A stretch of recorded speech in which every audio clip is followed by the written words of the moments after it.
अजीब तरीके से पूरी समुद्री सतह उस धुंध से ढक जाती है। बाहरी दुनिया से संपर्क करने के लिए मेंटेनेंस टीम लीडर फुल्मर और उसका डिप्टी बाज बाहर जाकर हालात चेक करने का फैसला करते हैं। जब बाज आधा रास्ता चढ़ चुका होता है तो उसे एक बहुत ही अजीब आवाज सुनाई देती है। वो फुल्मर को आवाज देता है लेकिन कोई जवाब नहीं आता। धुंध इतनी घनी होती है कि उसे फुल्मर दिखाई ही नहीं देता। मजबूरी में वो ऊपर चढ़ता रहता है और पैर फिसल जाता है। असल में वो आवाज सीगल्स की होती है। तभी फुल्मर भी ऊपर पहुंच जाता है। दोनों टॉवर के ऊपर जाकर जांच करते हैं लेकिन बाहर किसी तरह की गड़बड़ी नजर नहीं आती। सब कुछ ठीक होने के बावजूद सवाल ये था कि फिर कम्युनिकेशन क्यों बंद है। नीचे उतरते वक्त बाज से एक उपकरण गिर जाता है। फुल्मर उसे नजरअंदाज कर आगे बढ़ जाता है लेकिन बाज जब उसे उठाने जाता है तो देखता है कि पास में एक सीगल अधमरी हालत में पड़ी है। उसी समय रॉस को सिस्टम में एक और अजीब बात दिखती है। समस्या सिर्फ उनके प्लेटफॉर्म की नहीं होती बल्कि पूरे समुद्री इलाके के सभी ड्रिलिंग प्लेटफॉर्म्स पर एक जैसी हालत बन रही होती है। इधर मैग और हैटन आपस में बात कर रहे होते हैं तभी ऊपर से जोरदार टकराने की आवाज आती है। अगले ही पल ऊपर से गिरने वाला शख्स कोई और नहीं बल्कि बाज होता है। फुल्मर खुद को दोष देने लगता है कि उसे पहले नीचे आना चाहिए था। इमरजेंसी ट्रीटमेंट के बाद किसी तरह बाज की जान बच जाती है लेकिन उसकी हालत बेहद नाजुक होती है। अंदरूनी चोटें बहुत गंभीर होती हैं। उसे पूरी तरह बचाने का एक ही तरीका होता है, हेलीकॉप्टर से अस्पताल पहुंचाना। लेकिन इतनी घनी धुंध में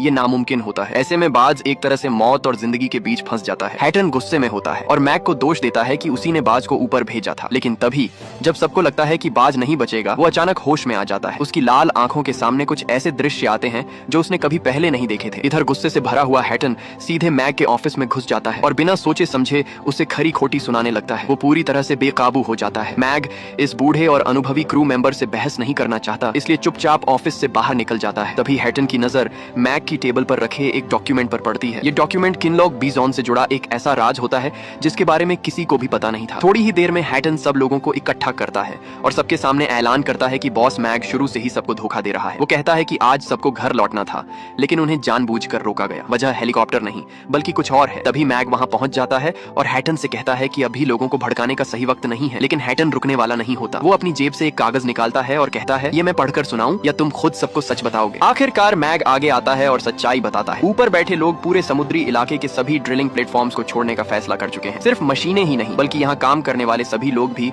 उनके लिए अब जरूरी नहीं रहे। मैग को इसीलिए चुप रहने को कहा गया था क्योंकि कंपनी ने अभी तक सही तरीके से प्लेटफॉर्म बंद करने की तैयारी नहीं की थी। रोते हुए मैग कहता है कि अब उसका बस एक ही मकसद है, सबको सुरक्षित घर पहुंचाना। लेकिन उसकी बात खत्म होते ही आसमान से राख जैसी बारिश होने लगती है। सब लोग हैरान रह जाते हैं। तभी गंभीर हालत में पड़ा बाज अचानक सबके पीछे खड़ा दिखाई देता है। ऐसा लगता है जैसे उसे सब कुछ पहले से पता हो मगर किसी को सोचने का वक्त नहीं मिलता क्योंकि इस समय सबसे जरूरी बात बाज की जान बचाना होती है। सवाल ये था कि क्या ये लोग इस भयानक आपदा से जिंदा निकल पाएंगे। इस हालात में उनके सामने दो बड़ी मुश्किलें होती हैं। पहली ये अनजान और खतरनाक आपदा और दूसरी आपस में टूटता हुआ भरोसा। घनी धुंध पूरी स्कॉटलैंड की समुद्री सीमा को ढक लेती है। इसके बाद जब उसे मेडिकल रूम ले जाया जाता है तो वो कहता है कि